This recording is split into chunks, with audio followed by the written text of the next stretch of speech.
Bonjour à tous, dans cette vidéo, je vais vous partager une stratégie simple et très profitable. Il faut comprendre qu'avec cette stratégie et un minimum d'effort pour la paramétrer, vous n'aurez quasiment plus besoin d'autres stratégies. Je vais tout vous expliquer étape par étape dans les moindres détails. Donc regardez bien la vidéo jusqu'au bout. Donc la première chose à faire, c'est d'ouvrir TradingView pour ceux qui ne savent pas ce que c'est TradingView et qui ne connaissent pas et qui ne sont pas inscrits encore à TradingView. C'est un logiciel qui vous permet de lire des graphiques, c'est totalement gratuit. J'ai mis un lien dans la description, vous cliquez sur ce lien et vous pouvez vous inscrire à TradingView gratuitement. Donc quand vous êtes sur TradingView, la première étape est de sélectionner la paire euro-US-dollar. Donc si vous l'avez dans les favoris, vous venez ici le sélectionner. Si vous ne l'avez pas, vous cliquez ici sur le plus, vous tapez euro-USD et vous sélectionnez euro-US-dollar. Je choisis en général FXM comme broker. Ensuite, quand vous avez ici euro US dollar, la deuxième étape est de sélectionner les bougies de 5 minutes. Donc vous sélectionnez bougies de 5 minutes, mais sachez que vous pouvez utiliser des time frames différents, des bougies de 30 minutes, de 15 minutes, de 1 heure, de 2 heures. Cette stratégie peut marcher avec n'importe quel time frame. Donc maintenant, je vais télécharger le premier indicateur sur le graphique. Donc vous venez sur indicateur et le premier indicateur, c'est Trader XO. Voilà, et c'est celui-là qui apparaît de BTC Charlie. Vous cliquez ici. Donc voilà, le premier indicateur est affiché. Donc cet indicateur est très simple à utiliser. Il y a deux conditions pour prendre un ordre avec cet indicateur. Donc le premier, c'est le croisement des deux moyennes mobiles. Et ensuite, ici, c'est le signal de vente. Donc ici, on voit qu'on peut prendre un ordre d'achat ici. Voilà.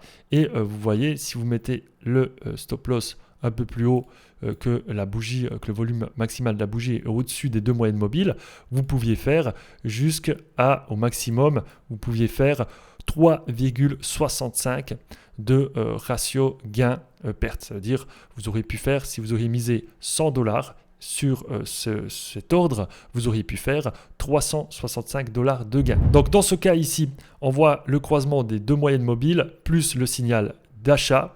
Donc si on regarde combien on aurait pu faire, si vous placez le stop loss ici à peu près, et au maximum, ici, vous auriez pu faire 3,93% de l'ordre que vous avez fait. Donc si vous auriez mis un ordre à $100, vous auriez pu faire $383. Mais un indicateur ne suffit pas. Donc on va rajouter un deuxième indicateur à cet indicateur et c'est le MACD. Donc vous venez dans l'indicateur, vous rajoutez MACD.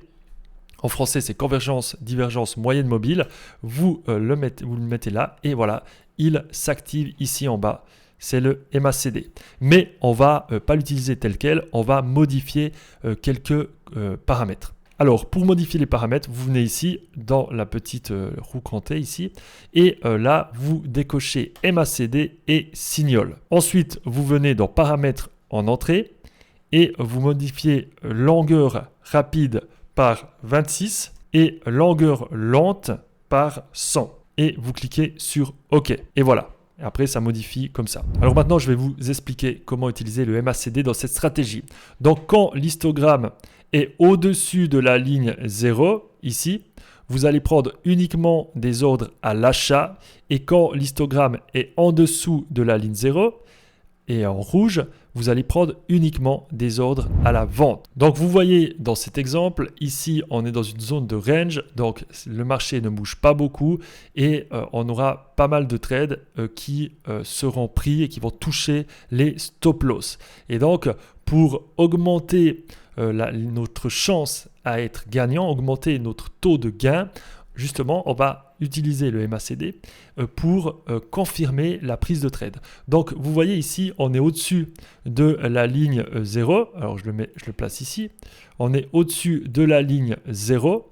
Et donc, là, on doit prendre uniquement des ordres d'achat. Donc, cet ordre ici, vu que c'est un ordre, un signal de vente, mais que le MACD, on est au-dessus de la ligne 0, on ne va pas prendre d'ordre. Donc, ici, voilà. Je vous montre tout de suite. Ici, si on n'aurait pas eu le MACD, on aurait pris un ordre et ça aurait touché le stop loss ici. Voilà, ici, ça aurait touché le stop loss.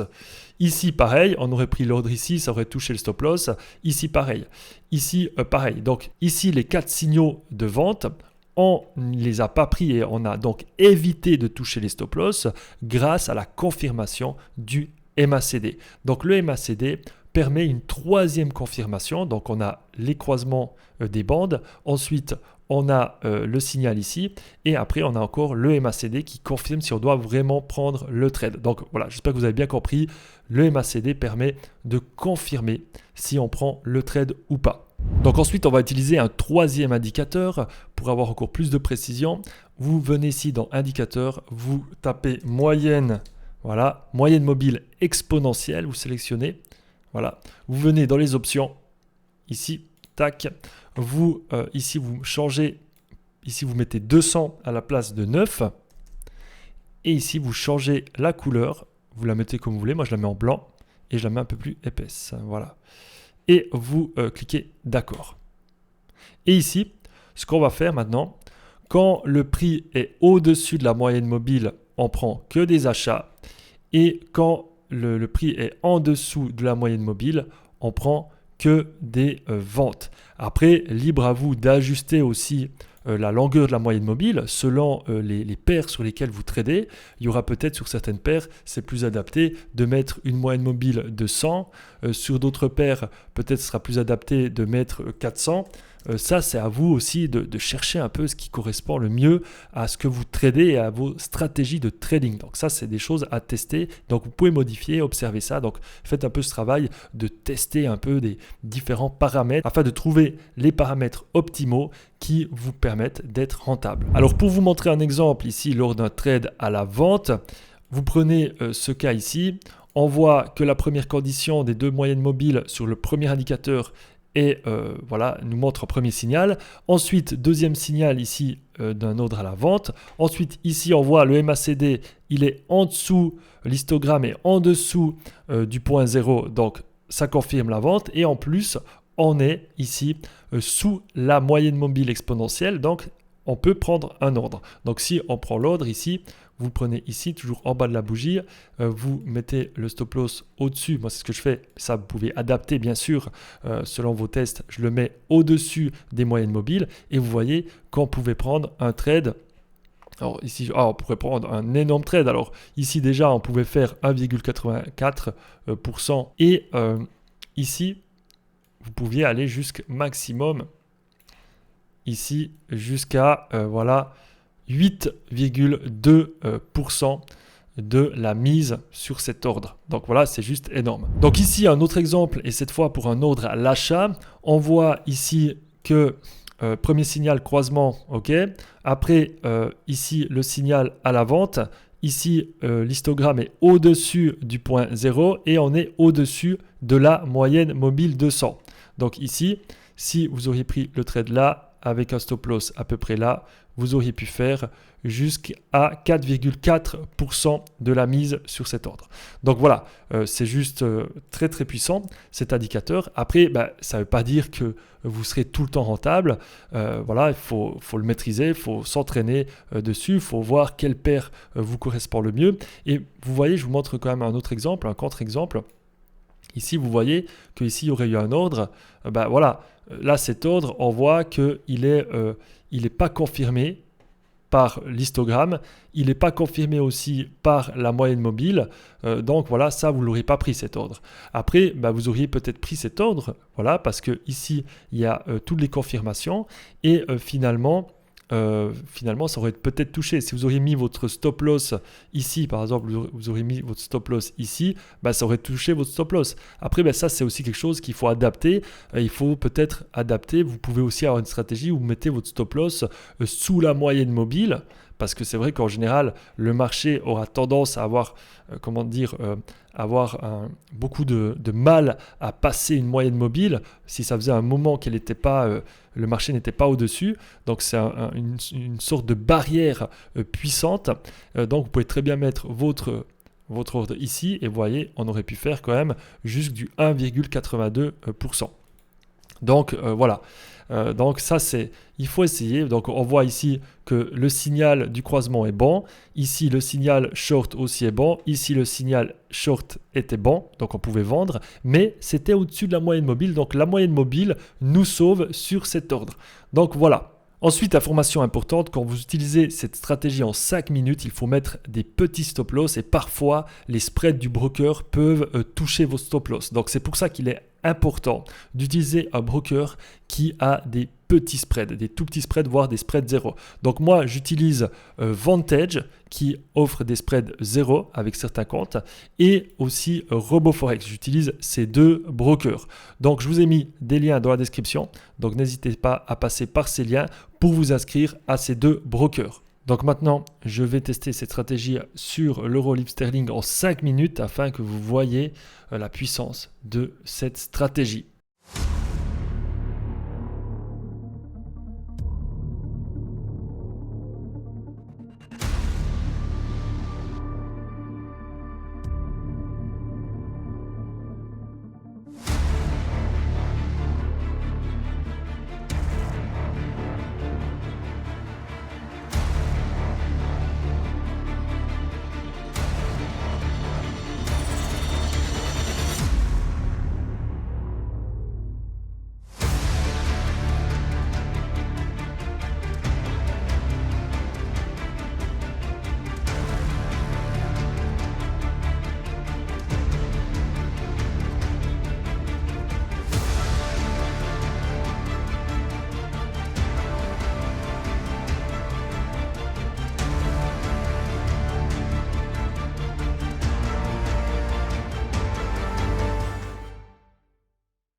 Donc, j'ai pris 18 trades et si j'aurais risqué 100 $ par trade, j'aurais fait sur ces 18 trades, à la fin de ces 18 trades, 2740 $. Donc bien sûr, j'ai regardé le plus grand des rendements sur les bougies les plus hautes. C'est clair, vous n'allez pas forcément à chaque fois prendre votre gain sur la pointe de la bougie, mais c'est pour vous montrer le potentiel de cette stratégie. Ce qu'il faut savoir, c'est qu'il n'y a aucune stratégie qui est 100% gagnante. Il faudra les tester, il faudra mélanger avec d'autres stratégies, avec votre money management, avec votre analyse des graphiques, avec les news économiques, également avec les zones de support et résistance. Mais en tout cas, ces trois indicateurs combinés peuvent vraiment vous aider à prendre les bonnes décisions dans votre trading. Donc je vous recommande vraiment de tester cette stratégie, de voir si ça vous convient, d'essayer, de tester, d'analyser, de voir sur quelle paire ça peut fonctionner pour vous, parce que vous savez aussi au niveau des stop loss, ça c'est pas quelque chose vous ne pouvez pas calculer au pips près, il faudra ajuster le stop loss par rapport aux zones de support, de résistance. Vous pouvez également utiliser d'autres indicateurs qui vont vous permettre de mettre votre stop loss de manière plus précise. Voilà, c'est des choses qu'il faut ajuster. Dans le trading, il n'y a pas de stratégie 100% gagnante, c'est impossible. Mais en tout cas, il y a des indicateurs, des méthodes qui peuvent vous aider à avancer vers la voie du succès. Donc j'espère que cette vidéo vous a plu. N'hésitez pas à liker, à vous abonner et à la prochaine pour de nouvelles vidéos.